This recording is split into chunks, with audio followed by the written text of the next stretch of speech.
So, there's a way to get infinite bells in Animal Crossing New Horizons, and it doesn't take a long time to do it. Which means it's your choice if you want to engage with this method. Now the crazy thing about it is that it's not a glitch, and it's barely an exploit. You're just taking natural gameplay to its most extreme degree. Because the game has interest, which means if you leave bells in your bank account, first thing you need to do is actually put the money in, and then you time skip the game, you're going to receive money for that. Or if you just let the game play out and naturally progress. But since time skipping is in the game, and it's very easy to do, you just kind of get an insane reward for it. I don't know how much of an oversight this is because of how allowed time skipping is, but let's go and see what happens. So we can time skip, instead of doing a time skip for a single day to just kind of progress our game and get new buildings and make it further into the story, what happens if we put in all of our money and we time skip a couple of years, a couple decades? Because Nintendo Switch lets you do that.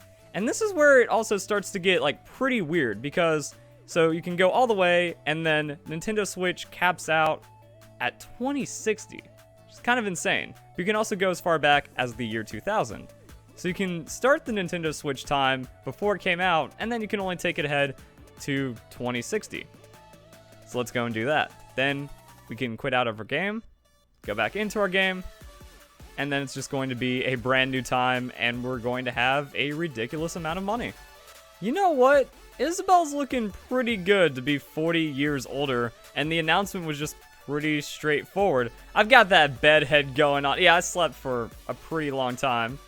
Fixing up the hair. All good. All right, let's go and see what's happening with our mail. I'm pretty sure we got a lot of that. Got some things from Mom, but here's what we're looking for. The Bank of Nook. We just got 99,000 bells. That's kind of insane. And the thing is, it goes straight into our bank account. So now the interest is just going to start compounding. Pretty much what you need to do is make like a big one to max it out. Or if you already have a few 100,000 bells, you just put it in there and then you don't have to time skip nearly as far. I just went for the maximum amount because I only had 30,000 bells in my account.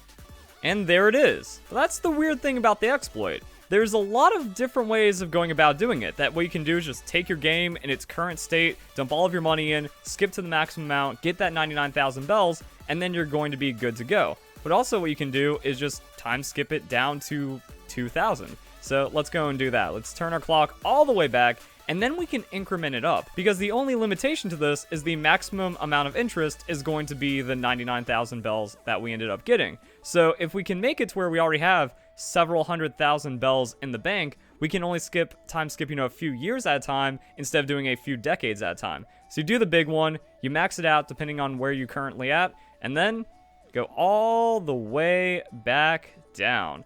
Now I'm wondering if maybe months start coming into play depending on how many hundreds of thousands or millions of bells you're going to have in. So you can also just kind of start it at the very beginning of your Nintendo Switch. So now you have to go in the game, set it up, but since we're time traveling back in time, that's actually not going to do anything. So we need Tom Nook to acknowledge that's now the year 2000, and then we can slowly increment it up again, go to the year 2060, rinse, repeat until we have all of the money that we need. And as you can see, it's now January 1st of the year 2000. There's a Happy New Year's celebration going on. Y2K was not the end of the world, and we can start collecting some interest again.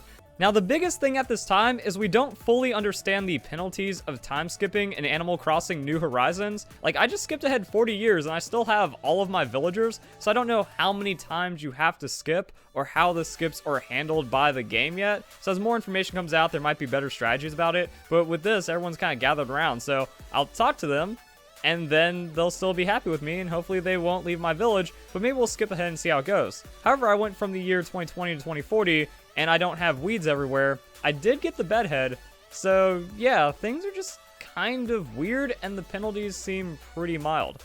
But I'm also wondering if this has something to do with the shop that was built. So when I went from 2020 to 2060, they talked about how like the Nookling store is going to be closed for renovations. So I'm wondering if like when a villager moves in or when there's an upgrade to the city, that the game actually just treats it as one day progressing, since there was nothing else going on, which means if you're doing it during the story, there's actually less issue with anything going on. So let's see, we set it up. I've already like saved and quit out of the game, so now we can close this and then time skip ahead. Let's see how much money we get time skipping ahead 5 years, and if there's any kind of drawbacks from that, and how much money we get. So this will kind of give you an idea. If you just already have 200,000, 300,000 bells, instead of paying off like your first loan payment for the 98,000 or the 198,000 bells, just keep saving it up, and then this is going to give you many house upgrades for the future. So now we can get into it and we'll see what happens. That's just adorable. Also, it looks like the game is rewarding me even more for time skipping, because now I'm getting like DIY recipes and any kind of skipping that the game would anticipate or something from natural gameplay. So that's a thing. But now let's see how much money we end up with. You know what? Even though I really like having Tank as a villager, I don't really care about my other villagers too much, so I'm just going to risk it. But now we can see how much money we get. So, Bank of Nook. And also, Mom's just going to keep giving us stuff. So, 46,000 bells. That goes into our account, so that's just going to compound. And then we just got a Christmas present from Mom, I guess, or some kind of winter present. So that also gives us a little bit of extra money, a little bit of extra items. And since we've gone back in time and we already have all of our money in the account, and the interest is going back into the account, that's it. That's all you have to do once you've gone back in time. Now we can just keep time skipping again. So another 5 years will turn into another couple thousand bells. So it's kind of like dialing it in. I'm guessing if I do 7, that should be like a pretty solid magic number. Can skip ahead the month as well. So we'll see how much that gives us. So having about 180,000 bells and then skipping ahead 7 years turns into a 94,000 bell deposit. People still seem to be friendly with me. I don't know.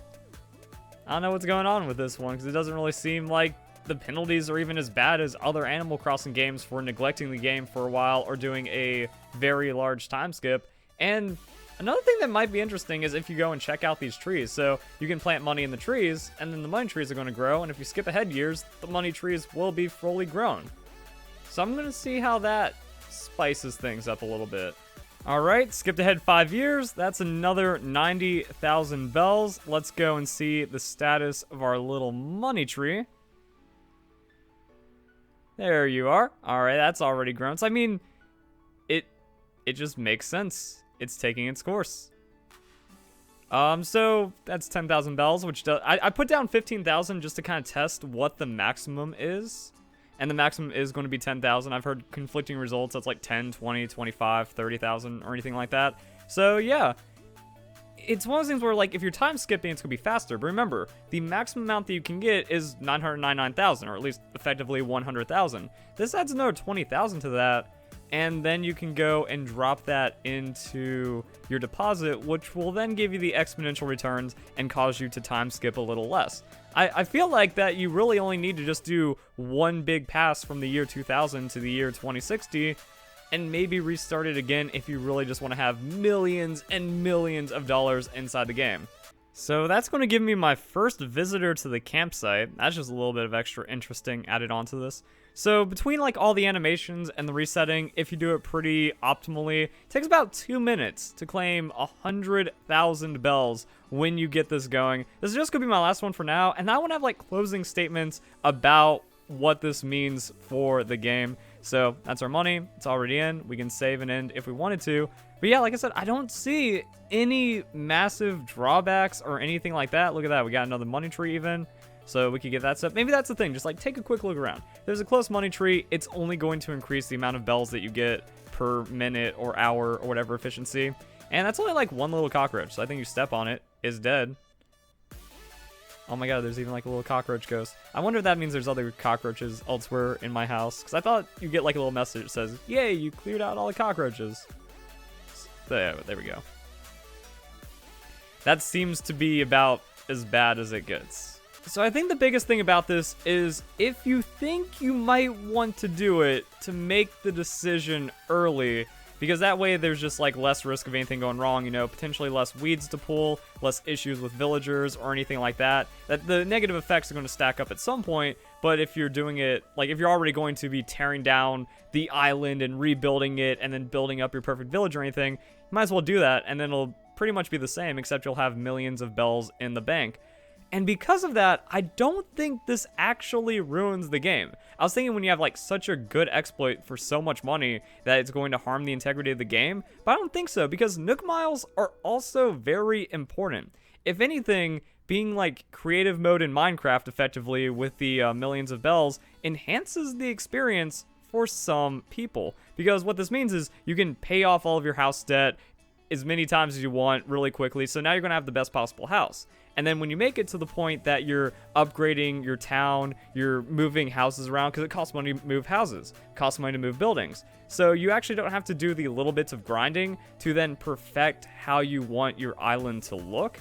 And money is still going to be useful for buying like furniture and stuff. So it's good that, you know, you won't really have any restrictions. Any of the recipes, you can just buy those. Any of the furniture that comes from Nook Terminal, you can buy that. So the Nook Terminal has a lot of different furniture that you can buy, and you can also buy multiples of them if you want to. So once you've already had it unlocked, you're good to go, which means if I had millions of bells, I could give everyone a camping cot. I could have a fax machine and build a nice little office area somewhere. Maybe, I don't know. You could do like a lot of different things. So what this means is that the furniture that you've obtained, the non-crafting recipes, you can just kind of have a limitless amount of that to customize your indoor and outdoor space as you want to. So not having that money restriction is pretty good. But also, you still have to like get resources. You know, you still have to get the Nook Miles. You still have to buy like all the other upgrades and all the other Nook Mile exclusive items in the game. So it doesn't completely ruin it in that aspect. You still need to get wood, iron, materials for crafting to get some of those other recipes and some of the other furniture. And then I think the biggest draw to the game is going to be like that completionist feel. How much of this, how long is it going to take to get all of this stuff?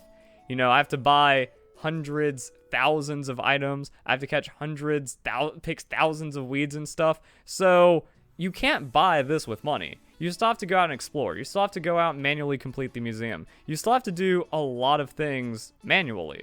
If you're worried about it ruining the game, I don't think it does. And like I said, I think it's actually better for some people that if you don't have to worry about the money aspect for all of the cosmetic stuff, it frees you up to do exactly what you want, which means you might be more engaged with this game, put more time into the game, and it's still going to be hundreds of hours potentially to make the town exactly how you want it, to get all the fruits, to get all of the resources. And then there's also some other optimization things that, depending on the time of the day, if the store was open, I could buy as many cherries as I wanted, so I could plant fruit trees everywhere. And then you do the time skip, and all the fruit trees are going to grow.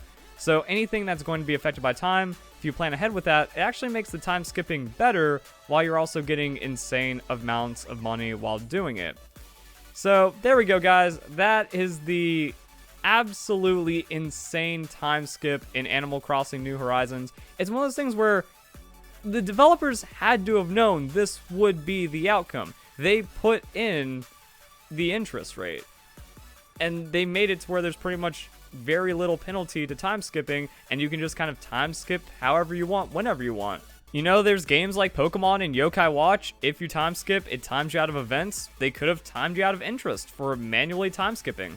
That didn't happen. They could have made some kind of like time penalty if you go back in time. You know, if you went back in time and then nothing in your game progressed for like 24 real-time hours of not touching the Nintendo Switch clock, that's something that Nintendo could have done very easily. And if they didn't want you time skipping at all, that could have just been the natural penalty that they implemented inside the game. So like I said, it barely even feels like an exploit. You're just if you think about the game, like, oh, time passes, I get interest, and the game doesn't care if I move the Nintendo Switch clock ahead, so I'm just going to collect my free interest.